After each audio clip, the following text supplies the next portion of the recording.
a lot of people are actually very professional at what they do and they know what they're doing, whereas a lot of musicians are kind of useless. Don't turn up to rehearsal, don't email you back, all that kind of stuff. The overall thing about Oxford is it's quite organised. Everyone seems to know what they're doing. So it's to come from outside into this, it's been a refreshing change. Get Radio Breakfast with Rich Smith. Just been an amazing week, playing some phenomenal music from across the county. It's blown me away. Everything has blown me away. It's been so good.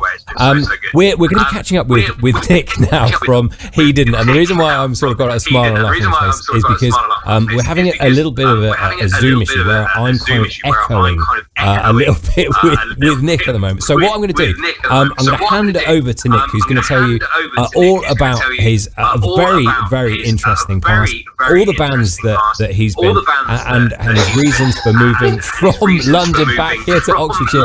Morning, Nick. Yes, hi Rich. So you want a monologue of my history? Okay, so I used to live in London, and I played in quite a few bands. Also supported some really cool bands like the Magic Numbers, the Telescopes.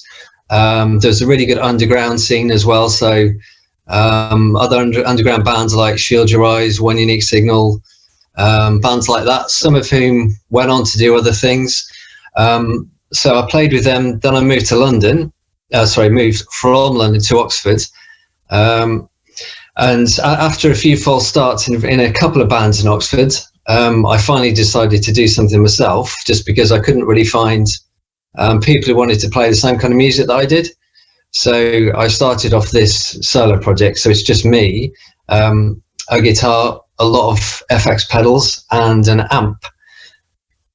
So that's very much at the moment. I've released 3 EPs. I've got an album out next month, which is on my label, Drone Alone Records, which is on Bandcamp. So that's where I'm at the moment. Brilliant stuff. Now, what I'm going to do is to enable me to have a conversation with Nick rather than being echoey, I'm going to pull Nick's faders down. So I'll pull Nick's faders down, so he can't speak at the moment, which is great, but you can't hear me echo, which is wonderful. So Nick, really fascinating stories. Tell us a little bit about where we can find a little bit more about He Didn't, and tell us a little bit more about the projects, where we can find you, and our social medias, gigs, etc. coming up across the summer and this year. Okay, so I'm on Twitter, He Didn't Bands, and I'm also on Bandcamp under Drone Alone Records. So I release my stuff on there. That's basically where you can find out anything about me. Any gigs I'm doing, any recordings, any co-ops, anything like that, I will usually tweet about and provide a link to whatever it is I'm doing, and wherever it is on the internet. So those are the places to find me. I've got quite a few things coming up in June, either side of having the virus. I work with some local bands, like I did some remixes for Tiger Mendoza, that track Without that he did with Emma Hunter. So I've done a couple of remixes of that. He did a remix of one of my tracks. And those are going to be out as an EP in September on Drone Alone Records.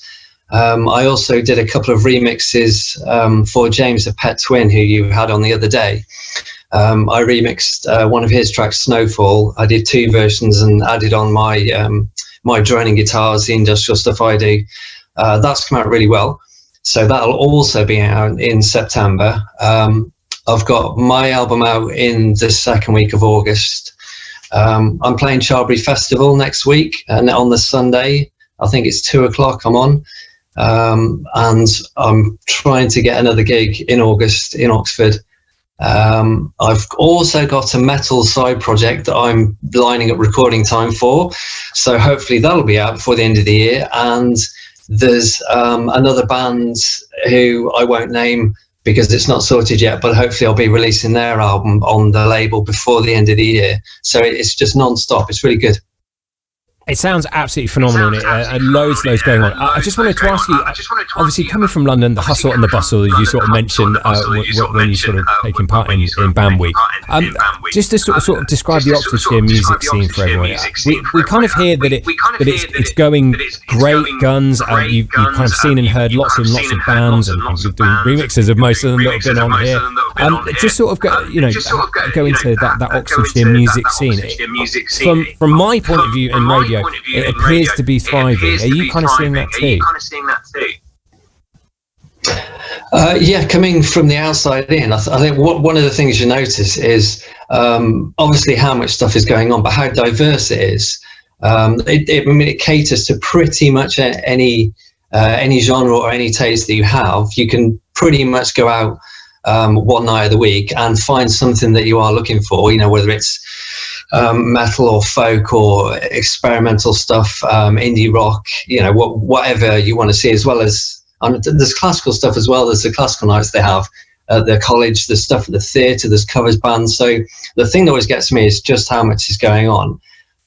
There's also there's undoubtedly a couple of bands who should be doing things on a national scale, following in the footsteps of previous obvious bands. There is a couple of very, very good bands, but I think the other thing that gets me is not only the collaboration between people, but the level of professionalism. I'm not sure how that sounds, but a lot of people are actually very professional at what they do, and they know what they're doing, whereas a lot of musicians are kind of useless, don't turn up to rehearsal, don't email you back, all that kind of stuff. The overall thing about Oxford is it's quite organised. Everyone seems to know what they're doing.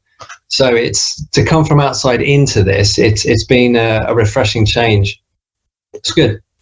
That's a really interesting being organised. I never would have thought. You just kind of think that everyone's kind of on it, and if they want it, they're going to grab it and go for it and do all this. So yeah, interesting to hear that. Hey, Oxfordshire organised. Well done, everyone. Well done. Nick, tell us a little bit about the single that we're going to play for you now, Diversion Earth.